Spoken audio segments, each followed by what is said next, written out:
그 다음에 이제 진짜 주요 업무, 요람에 보면요, 집사의 업무가, 요람도 자꾸 달라져요, 보면. 요람도 그 업무가 옛날에 또 교회 요람에 있는 것하고, 또 직원 요람에 있는 것하고, 요번에 새로 나온 집사 요람에 있는 것하고 많이 달라지지만은 이렇습니다. 남집사는 예배와 집회 때 보조함, 또 교인 가정을 방문함, 침례식 준비, 성만찬 예식 조력, 병자를 돌보고 가난한 자들과 불우한 자들을 도와줌. 이렇게 요람에 있는 겁니다. 여집사도 방문객과 신자들을 환영하고 방문하는 일, 침례식 조력, 성만찬 예식을 위한 준비, 병자와 가난한 자들을 돌봄. 여기에 이제 요람에 있는 내용입니다. 별로 중요하지 않고요. 실제로 우리 집사님들이 교회에서 지금 요즘 무슨 업무를 하고 계십니까? 한번 말씀해 보실까요? 여집사들은 제일 먼저 식사당번, 그 다음에 헌금수합, 안내. 안내는 안실학교 분야, 집사 분야에 따지지 말고 어쨌든 그 일 어느 부서에서 하든지 다 집사님들이 하시는 겁니다. 주차 안내. 그 다음에 저녁 예배 때 가끔 성도가 적은 교회는 등단해서 대표기도 하시기도 하고 또 사회 보시기도 합니다. 또 옛날에는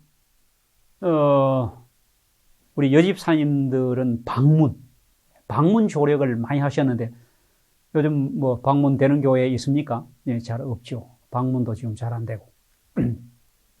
청소당번 이렇게 또 해서 금요일 날 되면 우리 집사님들 오셔 청소하기도 했는데 이것도 하는 교회가 이제는 많이 없습니다. 이제 우리 집사님들 업무 중에 특별히 여집사님들은 그 식사당번이 아주 큰 업무입니다. 교회마다 이 식사당번, 이 안식일 식사 문제 때문에 직원의 이 안건이 나오면 참 결론이 안 납니다. 어쨌든 이건 숙제로 여러분들이 많이 연구하고 또 이걸 어떻게 해야 할 것인지를 좀 잘 하셔야 될 겁니다. 여집사님들보다가 또 남집사님들은 조금 또 적어요. 식사당번을 할 수도 없고 잘 안 하시고 설거지 당번 하시는 교회는 더 있습니다. 그 다음에 방문이 있을 때도 또 청소 당번이 있을 때도 남집사는 당번이 잘 없어요. 거의 여집사님들이 주로 다 하셨습니다. 자, 많은 집사님들의 업무는 거의가 다 배정되어 있습니다. 그걸 배정표라 그러는데 1년 사업 계획서에 다 나와 있습니다. 첫째는 설교 배정표. 설교 배정표에 보면 집사님들 이름이 들어가 있어요. 기도. 어떤 3일 기도회 같은 데는 4회 이렇게 들어가 있습니다. 그 다음에 식사당번 배정표. 또 헌금 수합 배정표, 몇 월 달, 이거 시무 배정표라 그러죠. 그 다음에 예식 배정표, 일기에 성만찬 예식, 잔, 떡 나누는 거, 이런 거 다 나와 있습니다. 그 다음에 안내 배정표. 그래서 배정표에 의해 가지고, 업무를 하십니다. 그래서 이 배정표가 1년 사업 계획서에 꼭 들어가도록 해 주시기 바랍니다. 그 다음에 이렇게 배정된 배정표를 확인합니다. 언제 합니까? 매월 직원회에서 합니다. 그럼 매월 직원회에서 이번 3월 달 배정표를 결의하지 않습니까? 기도는 누가 언제 들어있고 또 이번에 뭐 성만찬 예식을 하면 이번에 당번은 누구누구고, 또 이번에 헌금 수합은 누구고, 이렇게 다 들어 있습니다. 일 결의하는데, 이때 직원회가 되기 전에 혹시 사정이 있어서 그 배정표대로 할 형편이 못 되는 분은 수석 집사에게 이야기를 해서 바꾸셔야 합니다. 이걸 안 하니까 그냥 뭐 가만히 계시다가 그냥 안 나와버리고, 뭐 아침에 전화해가 오늘 내가 뭐 교회 못 간다, 오늘 그 당번 못 한다, 뭐 심지어는 그분이 헌금 수합 당번인데 안 오시는 겁니다. 수석 집사도 모르고 본인도 모르는 거 잊어버리고. 자, 이렇게 되면 교회 운영에 큰 문제가 생깁니다. 종이 이러면 안 됩니다. 종은 긴장해야 합니다. 바짝 정신 차리고 자기가 언제 배정되어 있는지 형편이 안 되면 그걸 바꾸고, 또 배정된 대로 순종해야 합니다. 자, 종들이요, 성경에 보면 두 종류 나옵니다. 종이라고 다 종이 아니고 착하고 충성된 종도 있고, 그 다음에 악하고 게으른 종도 있습니다. 여러분, 착하고 충성된 종이 되어서 첫째는 수석 집사님 마음 상하지 않도록 해주시고, 수석 장로님 마음 상하지 않도록 그렇게 해주셔야 합니다. 자, 그 다음에 이제 또 하나는 집사회라는 게 있죠. 집사회. 집사회 얼마 만에 한 번씩 모이십니까? 남집사 따로 하고 여집사 따로 하십니까? 같이 하십니까? 또 어떤 교회는 집사 회비를 거두는 교회도 있어요. 사실은 교회의 모든 모임은 헌금만 있을 뿐이지 회비는 없습니다. 회비 거두면 거둬보신 분 교회는 들어 알지만은 그 뭐 임의로 다시 말 직원의 결의 없이 임의로 이렇게 좀 쓸 수 있는데, 뭐 야유회 가거나 집사님들 관광 갈 때 좀 쓰고 이렇게 하시긴 하지만은, 또 장로님들은 그렇게 장로회에서 쓰긴 하지만은 잡음이 많습니다.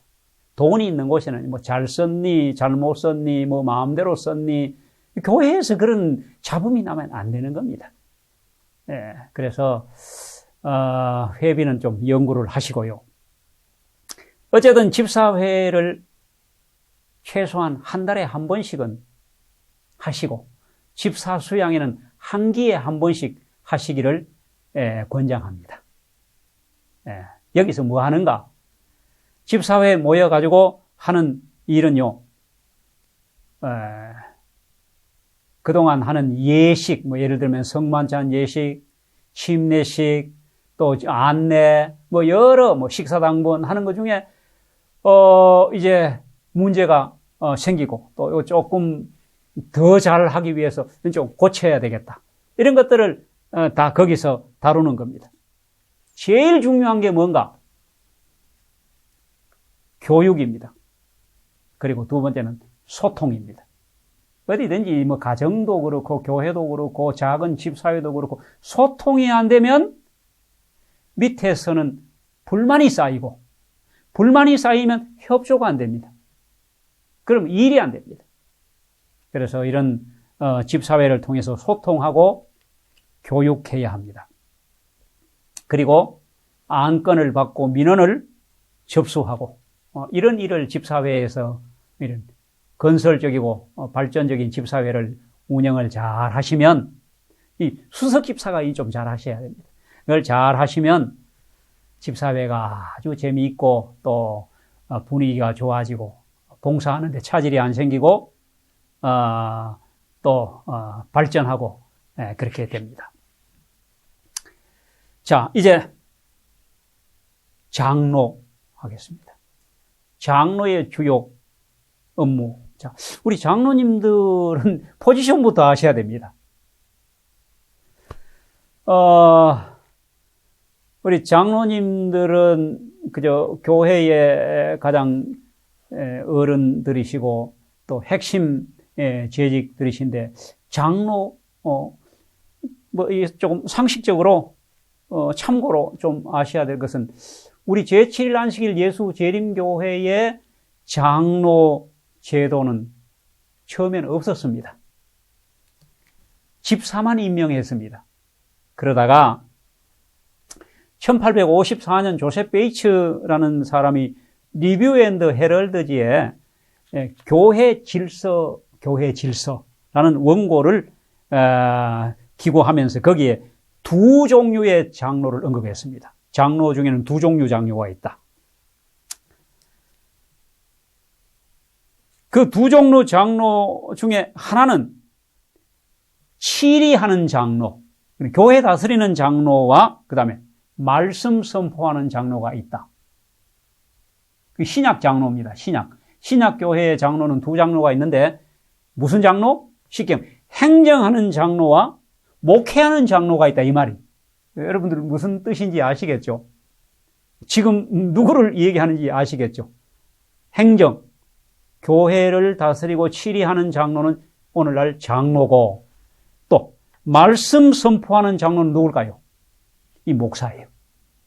그 다음에 그러다가 그 이듬해 1855년에 프레스비 전도자 프레스비라는 사람이 똑같은 제목으로 교회 질서라는 제목으로 장로 둘을 언급했는데 교회를 영적으로 감독하는 장로 곧 여행하는 장로와 그 다음에 교회에 주재하면서 목양하는 지역 장로가 있다 그랬어요. 여행하는 장로 뭘까요? 누굴까요? 왔다리 갔다리 하는 장로?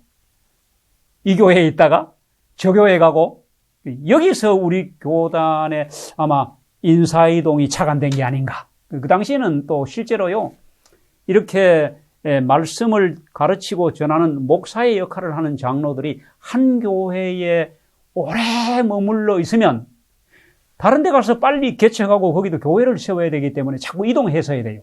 그리고 그분이 떠난 거기에는 누가 있어요? 목양, 그 교회를 먹이고 키우는 장로가 있었습니다. 이렇게 우리 교단의 장로 제도가 시작됐습니다. 자, 오늘날 여행하는 장로는 목사고 목양하고 행정하는 장로는 오늘날 장로입니다. 그러므로 장로는 교회의 행정자입니다. 그래서 제가 우리 장로님들은 요람을 다 공부하고 교회 행정과 교회 조직과 교회 질서를 아셔야 된다고 말씀드리는 거예요. 장로는 교회 최고 지도자고 행정자고 교회 주인입니다. 목사는 갑니다. 그래서 늘 저는 교회의 장로님이 그 교회의 중장기 계획을 장로회가 세우고 목사는 어떤 목사님이 오시든지 그 교회가 세워놓은 부분의 목회 파트만 담당해 주시도록 이렇게 해야 교회 목사님 바뀔 때마다 바뀐다 이런 얘기 그런 얘기는 장로님들이 책임이 큽니다. 그렇게 그래서 장로들이 교회를 바로잡고 바로 세우고 질서와 권위 그리고 교회를 연합시키는데 주체가 돼야 합니다. 참 장로의 역할이 큽니다. 자, 요람에 나오는 장로 업무, 장로 자격 이런 거 다 안 한다고 말씀드렸습니다. 자, 장로님들이 지금 교회에서 하고 계시는 업무가 뭡니까? 우리 집사님들도 다 아시고. 주로 뭐 합니까? 주로 장로님들은 예배 봉사합니다. 예배 시간에 안식일 날 사회 보시고, 그 다음에 공중기도, 기도하시고, 그 다음에 장로는 행정자이기 때문에 전원 직원입니다. 그렇죠? 여러분 그걸 아셔야 됩니다. 왜 장로님들은 전원 직원인가? 그럴 수밖에 없는 거예요. 장로님들이 교회 행정자고 교회 치리자고 교회를 세우는 자이기 때문에 직원에 다 들어가셔야 되는 거예요. 그 다음에 또 뭘 하십니까? 직원이시고, 또, 그 다음에 하는 게 별로 없는 거죠, 그 다음에는. 그 직원에 참석하고, 직원에 들어가가지고, 직원의 교회 중요 안건 결의하는데 참여하시고, 그리고 또, 예배 시간 때 올라가셔가지고, 사회 보시고, 기도하시고. 아니, 조금, 적은 교회는 설교를 가끔 하시기도 하고, 또 뭐 하십니까? 이제, 안실학교 교사를 하시는 장로님도 계십니다. 그리고 이제 성만찬 예식 때 집례, 집례에 또 참여하시고, 이 정도입니다. 자, 이 정도 하시는데, 교회가 정말로 수준 높은 한 단계 수준을 끌어올리려면 장로님들의 수준이 높아져야 되는 겁니다. 자, 우리 장로님들이 예배를 인도하시면 예배학을 어디 배우시고 하십니까? 또 늘 사회를 보시는데 그게 예배의 무엇인지, 예배 인도, 사회가 무엇인지 그걸 배우신 일이 있으십니까? 공중기도를 늘 하시는데 장로님들은 여차하면 기도하십니다. 또 조금 소수가 모여서도 기도할 일이 있으면 박 장로님 기도하시겠습니다. 이렇게 다 장로를 시킵니다. 근데 공중기도 하는 법 가르쳐 주는데도 잘 없지만은 배우시고 하십니까? 또 직원의 참석을 매월 하시는데 의사 진행법, 교회 행정자인데 교회 행정. 저는 이런 걸 참 안타까운 것은 장로님들이 필수적으로 배우시고 아셔야 될 것들을 좀 배우고 알 수 있는 기회가 없다는 게 안타깝습니다. 좀 하셔야 됩니다. 그래서 대부분의 우리 장로님들이 그냥 어깨너머로 배우고 그냥 우리 선배 장로님들이 하시는 거 보고 이렇게 해서 합니다. 그러다 보면 별로 발전이 없습니다. 그래서 제가 끊임없이 우리 장로님들은 교회 요람, 장로 요람, 그것만 해도 웬만큼 나옵니다, 그게. 교회 요람, 장로 요람, 정독하시고, 또 정독하셨더라도 새해가 되면 새로운 마음으로 또 한 번 정독하시고, 이렇게 하시면 좋겠습니다. 첫째, 장로는 교회 행정자이기 때문에 행정을 알아야 합니다. 교회법을 잘 알아야 합니다. 참 제가 우리 합회 총회에 참석을 했을 때 그 합회장 선출하는데 상당히 신경들을 많이 쓰시잖아요. 근데 우리 대표로, 적어도 총회 대표로 오시는 분들은 행정하러 오신 거예요, 거기. 근데 우리 교회 행정을 모르시는 분들이 들어있는 겁니다. 직선하자, 이거 직선. 우리 합회장 여기 대표로 다 왔으니까 여기서 직선, 어떤 분들은 아예 입후보 시켜가지고 그분이 소견 발표도 좀 하고, 그리고 직선 투표하자. 제가 이 말씀을 듣고 계신 우리 장로님들 괜찮은 것 같아요. 이런 분들은 사실은 어찌 보면 총회 대표 자격도 없습니다. 저분이 우리 제7 안식일 예수 재림교회 장로 맞나? 저분 뭐야? 정체불명의 장로일 수도 있습니다. 왜냐하면 우리 교회 장로님들은 우리 교회의 행정 조직, 대의제를 모르시기 때문에 그분 자신이 교회를 대표로 오신 분이에요. 그 대표로 오신 분들이 또 대표를 뽑아서 선거위원을 조직위원 뽑고 선거위원 뽑는 거예요. 하도 이렇게 하니까 총회가 말입니다. 후보자 10명을 투표해가지고, 5명 해가지고, 합회장 후보 5명을 들여보내잖아요. 이게 이렇게 잘못하고 있는 거예요. 이게, 우리 장로님들 수준이 자꾸 이렇게 요구를 하니까, 이렇게라도 무마하는 겁니다. 이렇게라도 참여를 하시도록. 이렇게 하면 안 되는 거예요, 원래. 그럼 만약에 여러분 생각해 보십시오. 총회가 그렇게 하고, 우리 교회가 그렇게 한다고 생각해 보십시오. 우리 교회도 장로 뽑을 때 총회에서 모든 교인들이 장로 후보 써내가지고 그 중에서 뽑는다. 예를 들면 후보 나온 사람 5명 중에서 선거위원회 이름 넣어가지고 거기서 뽑는다. 이렇게 되면 어떻게 되겠습니까? 그렇게 되면 첫 번째 문제가 뭔지 아십니까? 떨어지는 사람이 생기는 겁니다. 떨어지는 사람 기분 좋겠어요?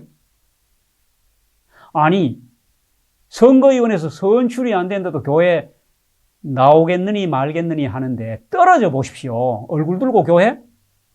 못 나옵니다.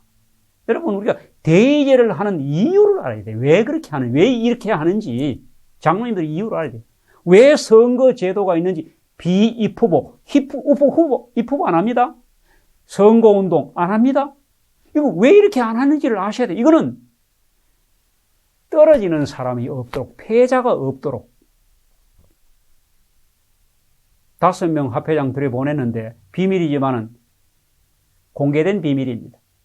이번에 합회장 누가 나왔는지 몇 표로 떨어졌는지까지 다 나옵니다. 그럼 아슬아슬하게 떨어진 분은 무슨 생각할까요? 야, 내가 조금만 힘쓰면 되겠구나. 그 뭐 할까요, 다음에? 그래서 선거운동 이야기가 나오는 겁니다. 우리 장로님들은 행정자입니다. 행정을 아셔야 돼요. 우리 교회 행정 대의제, 선거제도의 특수성, 이런 걸 정말로 아셔야 돼요. 그래야 교회를 질서 있고 연합이 깨지지 않도록 교회를 잘 치리할 수가 있습니다. 교회 연합 깨져버리면요, 교회 폐가 갈라지면 아무것도 안 됩니다. 여러분, 그런 교회에 들어봤지 않습니까? 막 직원이 하다가 막 그냥 싸움 박질이 나가지고 분위기가 그러다니까 교인들 떠나고 목사도 떠나고 한번 그렇게 곤도박질 치면요, 교회가 회복되는데 10년이 돼도 회복 잘 안 됩니다. 다 누구에게 책임이 있는 장로님들에게 있습니다. 장로님이 행정자입니다. 교회 주인입니다. 정말 행정 질서를 잘 알고 질서 있게 교회를 치리해 주셔야, 설사 목사가 그렇게 해도 목사를 지도해야 됩니다. 이게 교회 장로의 정말 중요한 업무입니다. 우리 장로님들 잘 아시겠죠?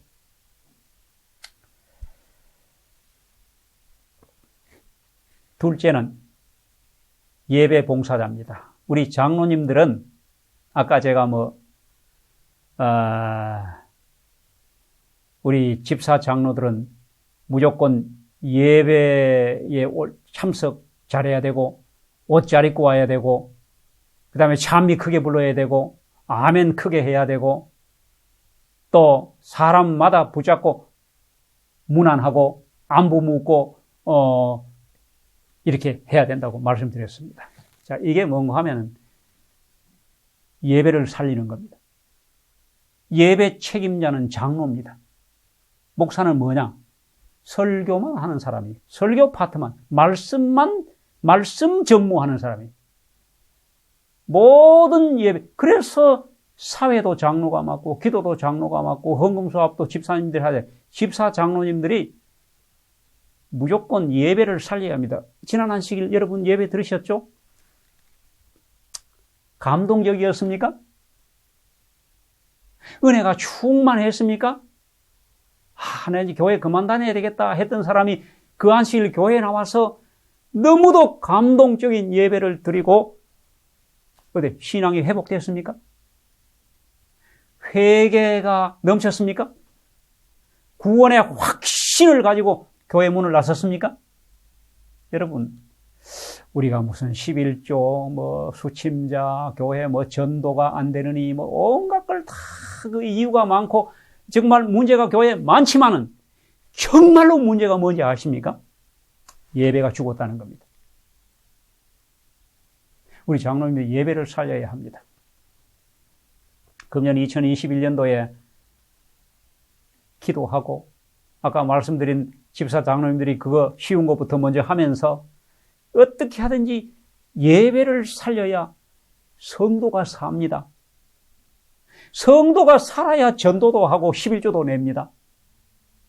11조 내라고 설교 매안식일 한다고 11조가 올라갑니까? 전도하라고 매안식일 전도 설교한다고 성도들이 나가서 전도합니까? 아니요. 성도들의 마음속에 구원의 확신과 하늘의 소망이 넘치고 예배를 드리고 난 뒤에 막 정말 죽었던 생명이 살아나고 이런 예배를 살리는 책임이 누구에게 있는가? 목사에게, 목사 설교 잘해야 됩니다. 맞습니다. 영감적이고 은혜스러운 설교를 해야 되는 거 맞지만 설교만을 통해서 그런 일이 이루어지는 건 아닙니다.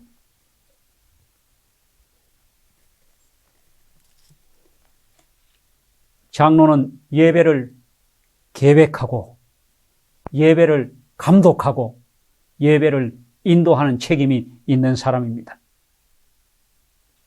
자,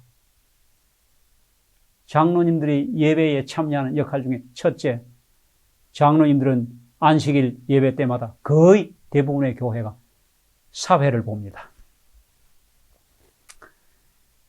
예배 사회를요, 너무 가볍게 생각하는 경향이 있습니다. 세 장로님이 모여서 한 분은 설교하고 한 분은 기도하고 한 분은 사회해야 된다면 뭐가 제일 먼저 팔릴까요? 아, 나 사회할래. 그럽니다. 제일 힘들어하는 게 뭔지 아십니까? 설교. 아이고, 나 설교 난 못한다.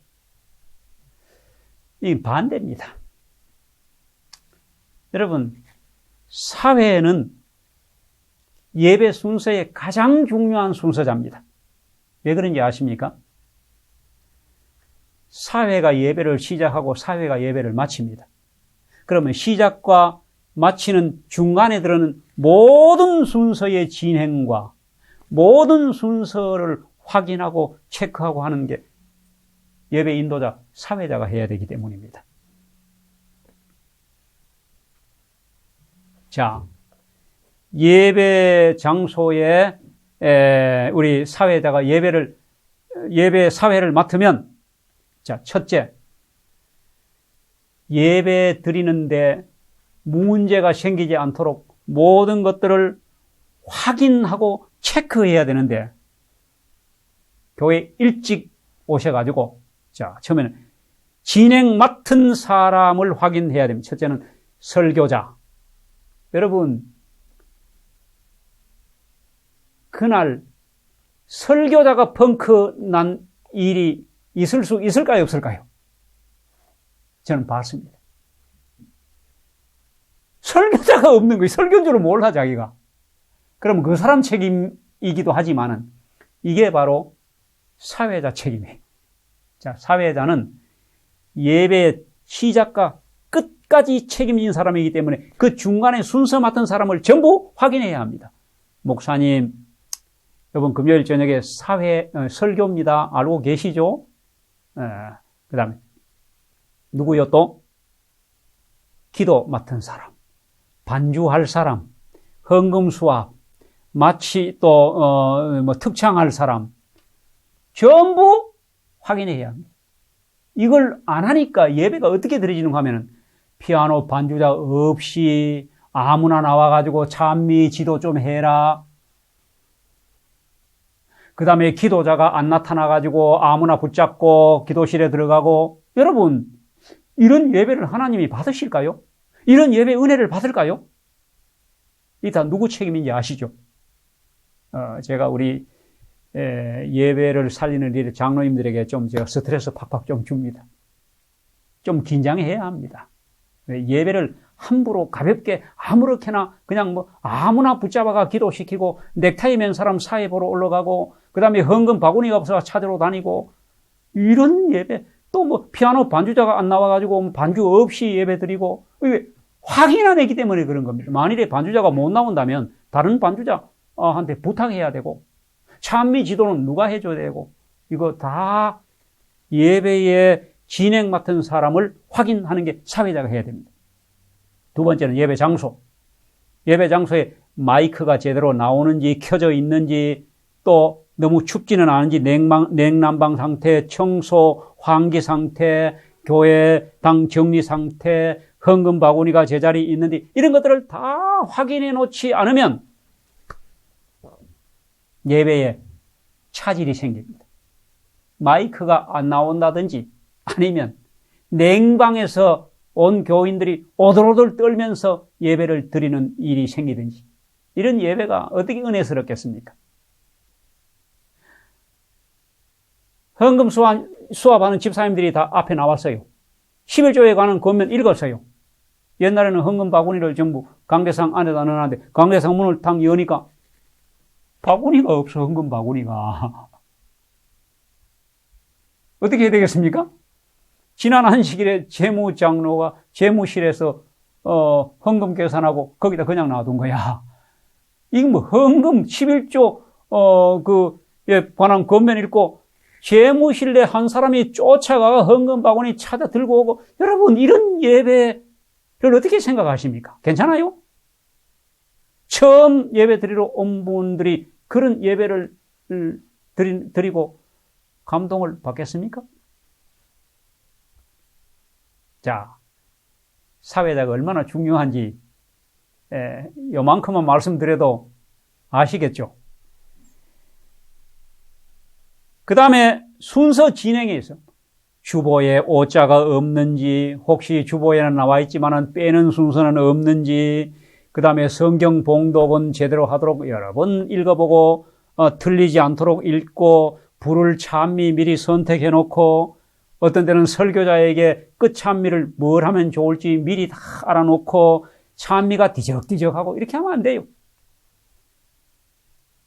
그러니까 이런 걸 사회자가 다 체크하고 확인하고 준비하고 완벽하게 시작과 끝까지 예배가 차질 없이 진행되도록 해야 그 예배가 하나님이 받으시고 성도들은 은혜를 받습니다. 그리고 사회자가 사회를 잘 봐야 합니다. 많은 분들이 그냥 올라오셔가지고 아주 편안하고 가벼운 마음으로, 성도 안녕하십니까 여러분, 오늘 날씨 많이 춥죠? 여러분, 이거는 회갑잔치 사회지 예배 사회가 아니에요. 예배의 사회는 예배의 흐름에 방해가 되면 안 됩니다. 예배에 집중하도록 사회를 보시는 것은 말을 많이 안 하는 겁니다.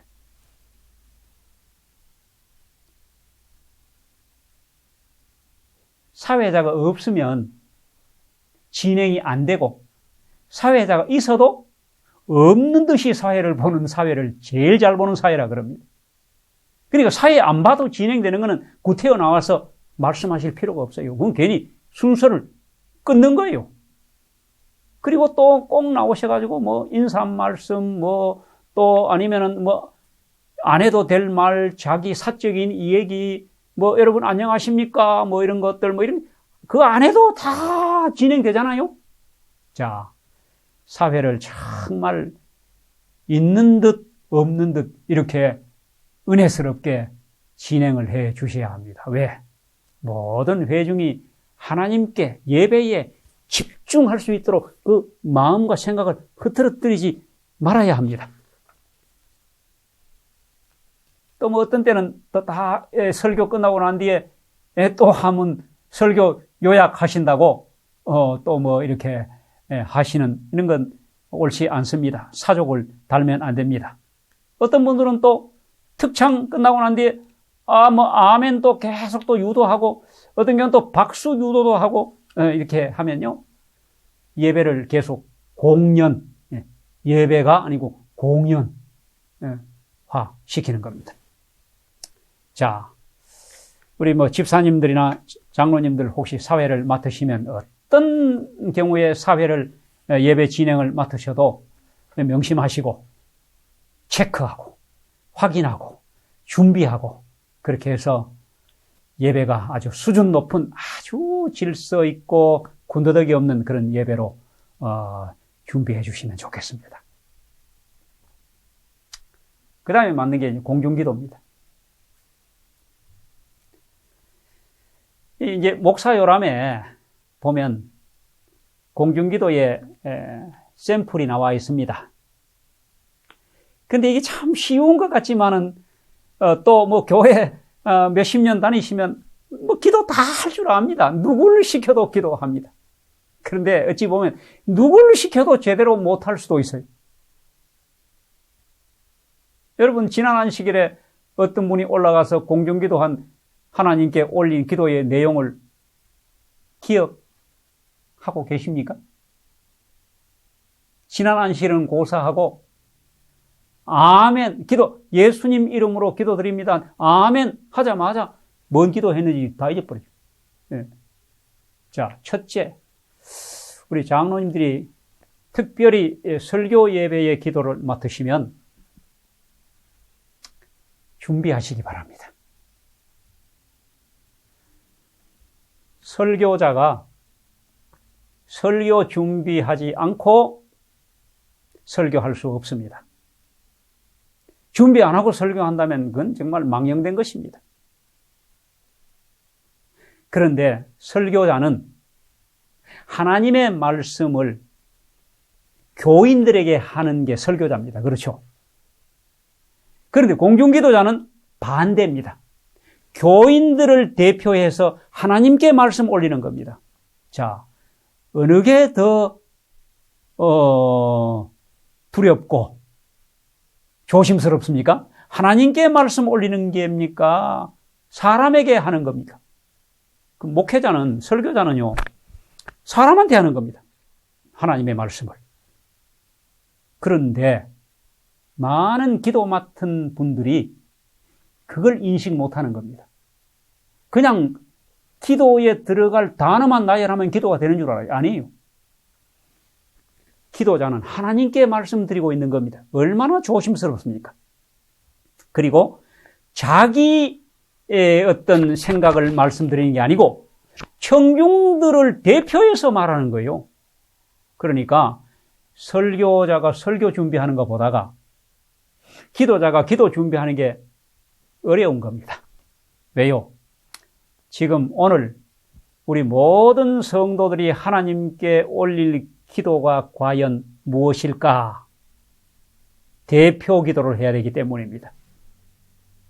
그래서 제발 준비하고 기도단에 올라오시면 좋겠습니다. 준비. 설교자가 설교 준비하듯이. 그 다음에 올라오셔서 기도를 하실 때 짧게 하십시오. 구색 맞추려고 하는 순간 기도는 틀어집니다. 많은 분들이 구색을 맞추려고 자꾸 생각해요. 이래야 기도를 잘하는 거라고 생각하는 겁니다. 그래서 짧게 하라. 예내신에 여러분 짧게 하라. 그 다음에는 단순하게 하라. 또 말은 이건 여집사님들 경우에도 많이 해당됩니다. 말을 분명하게 하고 똑똑하게 해야 됩니다. 예내신에 보면은 말이 분명하지 않아서 사람들이 잘 기도의 내용을 못 알아듣는 것을 사단 마귀는 좋아한다 그랬어요. 저 뒤에 앉아있는 사람까지 다 알아들을 수 있도록 마이크를 잘 사용해서 분명하고 똑똑하게 큰 소리로 기도하라. 쉬운 말로 하라. 제일 중요한 거는 경우에 합당한 기도를 하라. 여러분 기도 맡으면 경우에 합당한 기도, 설교 예배 시간대 하는 기도, 저녁 예배 설교할 때 그 첫 기도 하는 기도, 방문 가서 하는 기도, 또 장례식 그 하관 예배나 발인 예배, 입관 예배 때 하는 기도. 딱 여러분 이제 얘가 이 강의를 들으시고 이제 잘 한번 들어보십시오. 저분이 기도를 준비하고 하는지, 경우에 합당한 기도를 하는지, 그렇지 못한지 이제 조금은 들립니다. 장례식에 기도 준비 안 하고 하면요, 감사합니다로 시작해서 감사합니다로 끝납니다. 왜? 습관이 입에 붙었기 때문에 그래요. 우리가 예배를 시작할 때에 하는 기도는 설교자를 통하여 하나님의 말씀이 유가족들에게 위로와 소망이 되게 해달라고 기도하는 거잖아요. 근데 그렇게 준비를 안 하면 말끝마다 감사합니다. 감사합니다. 이게 참 잘못됐다고 할 수는 없지만은, 그러나 거기는 예수 안 믿는 상주도 있을 수 있습니다. 그 사람이 아버지가 죽었는데, 아버지가 돌아가셨는데 계속 감사하다 그러면 기분 그렇게 썩 좋지 않습니다. 경우에 맞지 않는 기도를 하기 때문입니다. 자, 경우에 맞게 기도를 준비해서 해야 합니다. 그리고 또 공중기도에 가장 좋은 자세는 무릎을 꿇고 기도하라 되겠습니다. 그리고 중요한 것 중에 하나가 사람에게 하지 말고 하나님께 기도하라, 이런 예언의 신의 말씀이 있습니다. 이게 무슨 말씀입니까? 사람의 귀에 들리게, 사람의 귀에 듣고, 특별히 방문 가서 예배 드리고 기도할 때 보면요, 그 방문 받는 사람이 어떻게 하든지 좀 기분 좋고 이렇게 하도록 하나님께 기도하라, 이렇게 하면요, 무슨 기도 시작을 거창하게 시편 한 편 읽고 성경절 한 절 읽고 기도에 중간중간에 성경절 여러 절 넣고, 이거는 하나님께 설교하는 것이다 그랬습니다. 기도에 멋을 부리거나 단순하게 하라, 쉬운 말로 하라는 말은 정말 하나님께 기도하라는 말이. 자, 이것도 길게 못합니다. 제가 공중기도의 목사 요람에 보면은 주기도문을 중심으로 공중기도를 준비할 때 포함되어야 할 내용 7가지가 나옵니다. 첫째는 하나님의 이름을 부르라. 자, 무조건 기도는요, 하늘에 계신 우리 아버지, 하늘에 계신 하나님, 이렇게 시작하라는 겁니다. 네. 이렇게 시작 안 하는 기도 있죠? 네, 있습니다. 기도에 멋을 좀 부리려고 시편 23편으로 시작하는 사람도 있고 여러 내용이 있는데, 공중기도는 제일 중요한 게 뭔지 아십니까? FM대로 해서 내가 대표로 하니까 모든 교회 성도들이 아멘 할 수 있도록 해야 되는 거예요. 내 개인 기도할 때는 상관없어요. 뭐라고 하든지 상관없어요, 사실은. 그런데 공중기도만은 나는 저분이 기도할 때는 아멘 하고 싶지 않아. 그 대표적인 것 중에 하나가 제가 들은 건, 기도 다 끝나고 있는데 예수님의 이름으로 기도 드렸사옵나이다, 기도 드렸습니다, 나는 아멘 하고 싶지 않다, 이렇게 얘기하는 분이 있어요. 저한테 찾아와서. 그러면 그 기도 잘못하는 겁니다. 개인 기도 하실 때는 그렇게 하셔도 돼요. 근데 앞으로 이제 예수님의 이름으로 쭉 기도 드리고 있겠나이다, 어떻습니까? 괜찮아요? 괜찮은 것 같지만은 아멘 하고 싶지 않은 사람이 있다면 그렇게 하면 안 된다는 겁니다. 자, 무조건 시작은 하늘에 계신 하나님, 이렇게 시작하십시오. 하늘에 계신 우리 아버지. 자, 두 번째는 감사와 찬양을 하는 겁니다. 이렇게 해서 감사하고, 또 우리 다 성도들이 안식일 날 이렇게 이제 비대면 예배로 드리다가 대면 예배로 드리게 해 주셔가지고 이제 교회 오늘 다 나오게 해 주셔서 감사합니다. 감사와 찬양을 넣어요. 자, 그 다음에 세 번째는 뭐 넣어야 되겠어요? 세 번째는 죄 용서, 회개의 기도를 하는 겁니다. 왜냐하면 이사야 59장 1절에 너희 여호와의 손이 짧아 구원치 못하심도 아니요 귀가 둔하여 듣지 못하심도 아니라 너희 죄가 너희와 너희 하나님 사이를 내었고, 그러니까 일단 모든 회중이 하나님 앞에 나와서 해야 될 첫 번째 예배의 장애물을 제거하는 건 죄사함입니다. 죄 용서를 반드시 넣어야 돼요. 모든 기도에 죄 용서를 넣어야 합니다. 회개. 그 다음에 이제 네 번째는 우리 자신과 마음을 하나님께 드리는 헌신의 기도를 하고, 그 다음 다섯 번째는 이제 일반적인 중보와 여섯 번째 특별한 중보. 이게 뭡니까? 우리 교회가 온 회중이 알고 있는 기도 제목. 요즘 같으면 이제 코로나19 이게 빨리 어떻게 수습되고 이게 떠나도록 하는, 이건 참 대표적인 기도. 또 나라를 위한, 나라 위정자들을 위하고, 우리가 대총회 지도자들을 위하고, 또 우리 교회에 특별한 건축이 있으면 건축을 위하고, 이런 것들을 여기 넣고, 그리고 꼭 해야 되는 것 중에 예배 이 자체를 위하여 기도 반드시 해야 됩니다. 많은 분들이 저녁 예배 드릴 때는 이거 잘 안 해요. 설교 말씀을 하는 이 설교 말씀과 또 그 말씀을 듣는 청중을 위하여 기도하는 겁니다. 이렇게 이제 일반적인 중보와 특별한 중보가 끝나면 일곱 번째 결론, 예수님의 이름으로 기도를 마치는 것. 예수님의 이름으로 기도드립니다. 이런 폼에 맞추어서 우리 장로님들이 또 집사님들이 기도를 맡으시면 정말 요약해서 간단하고 핵심적이고 쉬운 말로 기도를 잘 준비하시면, 자, 여러분 기도를 할 때요, 준비 안 된 기도는 어느 부분에서 아멘 해야 될지 몰라. 준비된 기도는요, 벌써 기도를 하는 도중에 회중들의 마음 속에서 아멘 하고 싶은 충동이 막 일어난다니까. 아멘. 정말로 그렇습니다. 정말로 하나님이 그렇게 되기를 바랍니다. 아멘.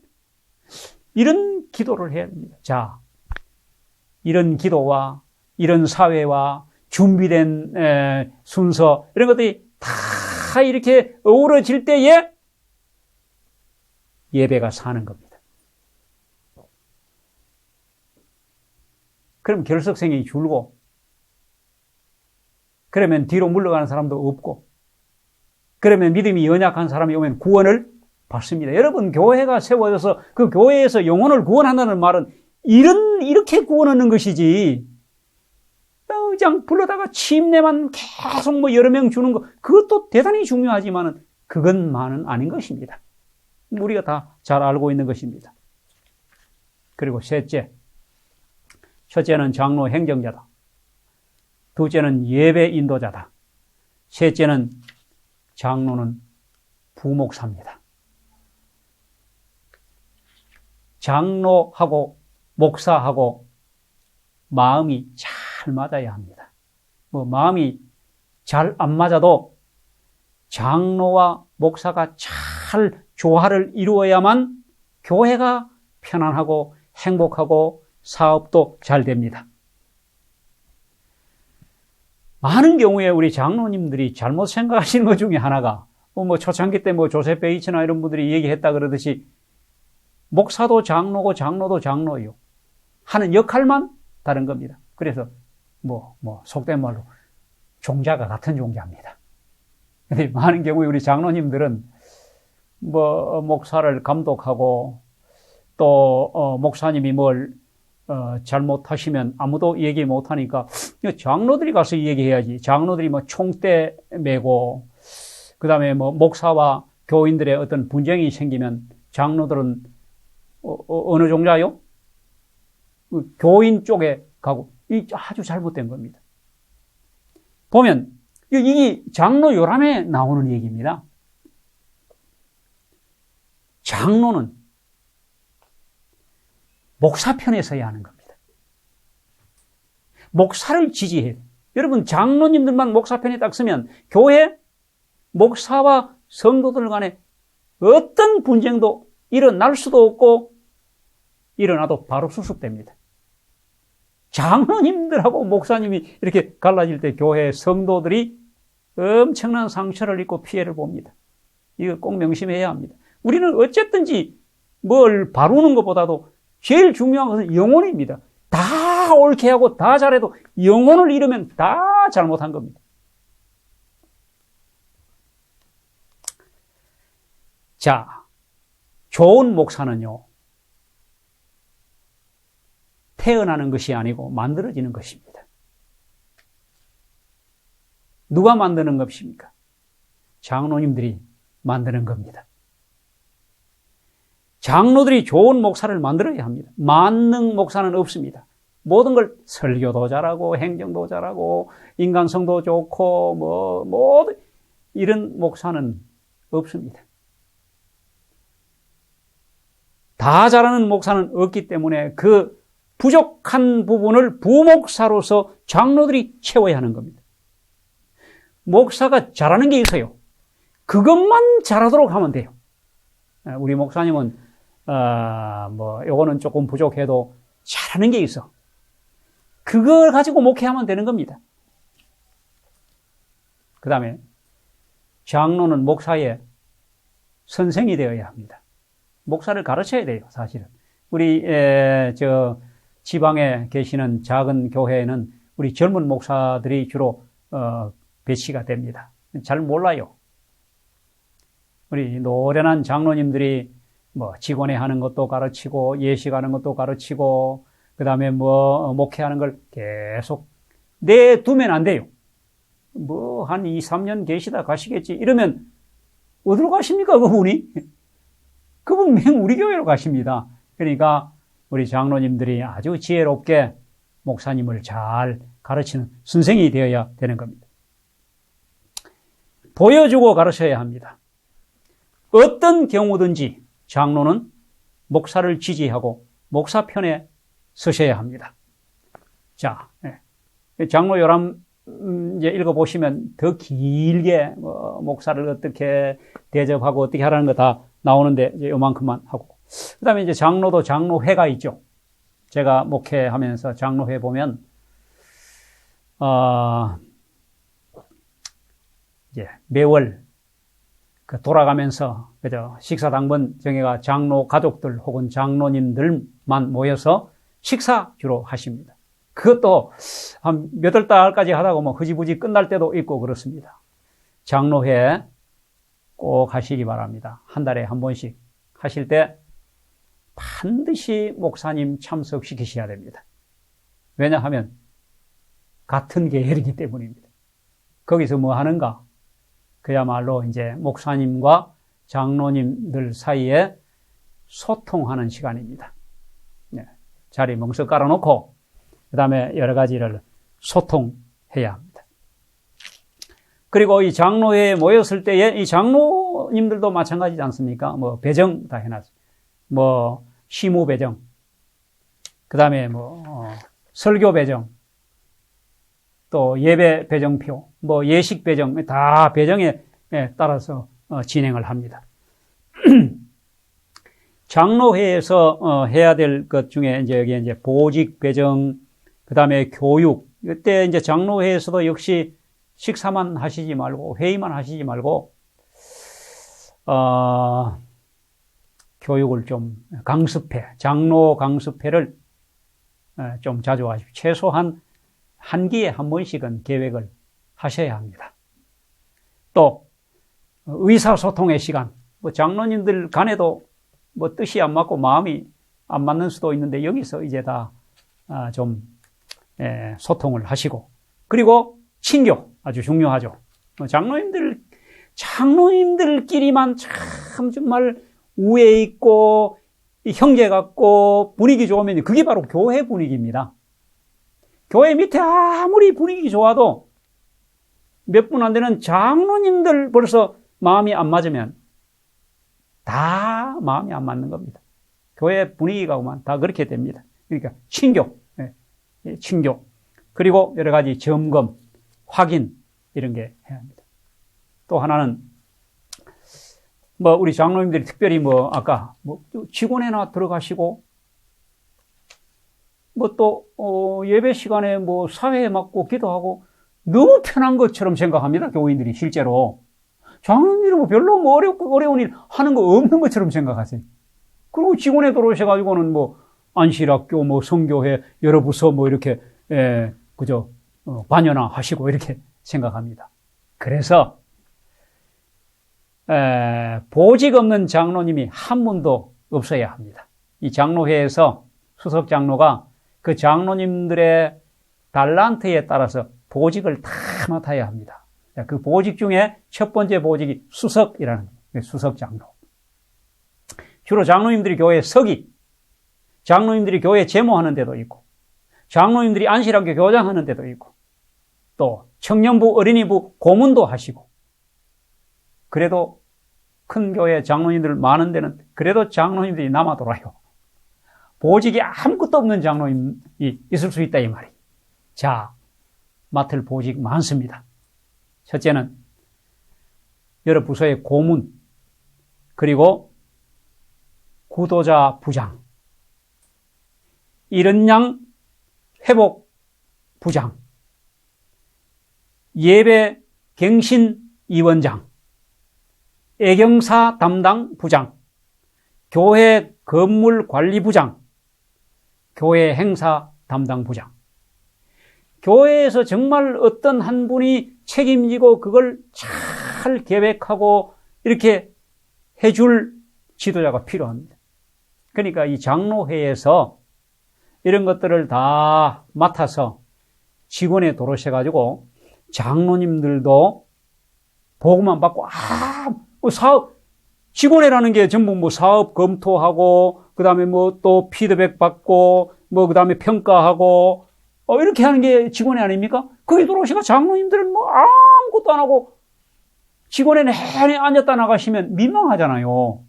장로님들이 보직을 맡는다는 것은 예를 들면 이른양 회복 부장을 맡으신 분이 이른양 다 찾고 이른양에게 다 되는지 안 되는지 어디 사는지 확인했더니 몇 명이고 지금 또 거기에 주보 보내고 설교 보내고 또 아니면 접촉되고 이런 사람이 몇 명이고 이런 걸 또 회복대가 나오는 이런 양이 드디어 한 가정 생겼고 이런 것들을 직원회 때마다 보고한다고 생각해 보세요. 예. 정체불명의 장로님이 아니고 정말 장로 같은 장로다운 장로다 이렇게 존경하지 않겠습니까? 그러니까 이게 성과가 있고 없고를 떠나서 장로님도 뭔가 크게 교회를 위하여 업무를 하고 계신다는 것을 보여주는 겁니다. 이게 장로회에서 하는 겁니다. 자, 그 다음에 이제 부목사로서 이 장로회가 장로님들이 협력 목회에 감당해야 할 것들이 있습니다. 4가지가 나오는데 이 장로혈함에 있는 겁니다. 첫째, 시간을 내라는 겁니다.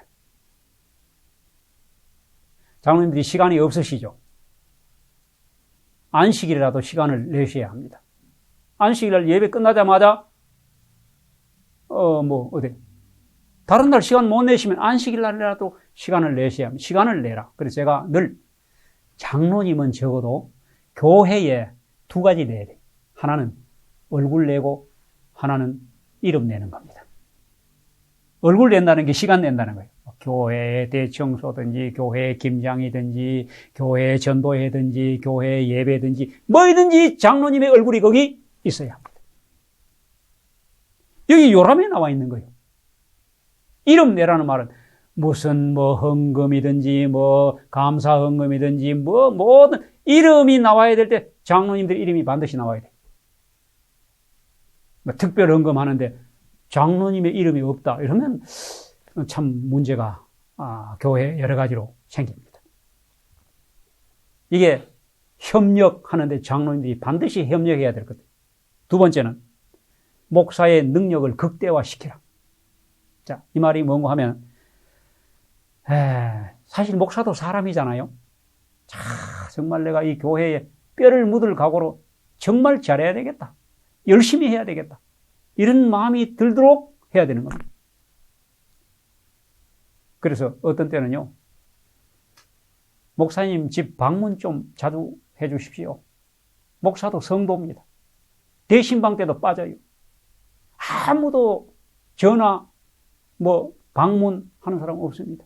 그래서 제가 어떤 교회 이런 얘기했더니 그 교회는 정해놓고 아예 장로님 일동이 담임 목사 집에 방문 와서 예배 드리고 오실 때 뭐 좀 이렇게 들고 오셔요. 야, 그 참 뭐 목회자의 날도 물론 해야 되지만은 이렇게 좀 정해놓고 목사의 가정을 방문 좀 해주시기 바랍니다. 목사도 참 인간이기 때문에 정말 힘들고 아주 이 번아웃 될 그런 지경에 이를 수도 있습니다. 목회를 이거 계속 해야 되나 말아야 되나 이럴 때도 있다는 겁니다. 이걸 누가 다 협력하고 돌봐야 되는 장로회에서 해야 되는 겁니다. 세 번째는 목사의 약점을 보완하라. 목사의 약점을 그 약점 때문에 자꾸 뭐 그렇게 장로님들이 뭐 이렇게 말씀을 하셔서 될 일이 아니고 그 약점을 보완해 줘야 돼요. 장로가 목사의 부족한 것을. 그래서 로마서 12장에 교회를 몸으로 비유했지 않습니까? 자, 그 다음에 네 번째는 목사의 가족을 돌보라. 방문하고 위로하고 격려하고 도와주고 또 목사의 가정에 뭐 예를 들면 목사가 너무 춥게 지내지는 않는지 너무 덥게 지내지는 않는지 뭐 제대로 밥은 먹고 사는지 뭐 아픈 사람은 없는지 사실 목사도 그런 돌봄이 필요합니다. 이게 장로님들이 하셔야 될 일입니다. 자, 장시간 이제 여기까지 마치고 결론적으로 사실 이게 수십 번에 걸쳐서 수십 시간 해야 될 걸 이렇게 급한 마음으로 말도 빠르게 이렇게 제가 강의를 했습니다. 부족한 강의지만은 우리 새로 되신 집사님들과 장로님들 그리고 또 우리 모든 재직들 금년 한 해 오늘 드린 말씀이 도움이 되기를 바랍니다. 다 잊어버려도 또 다 기억할 수도 없습니다. 다 실천에 옮길 수도 없습니다.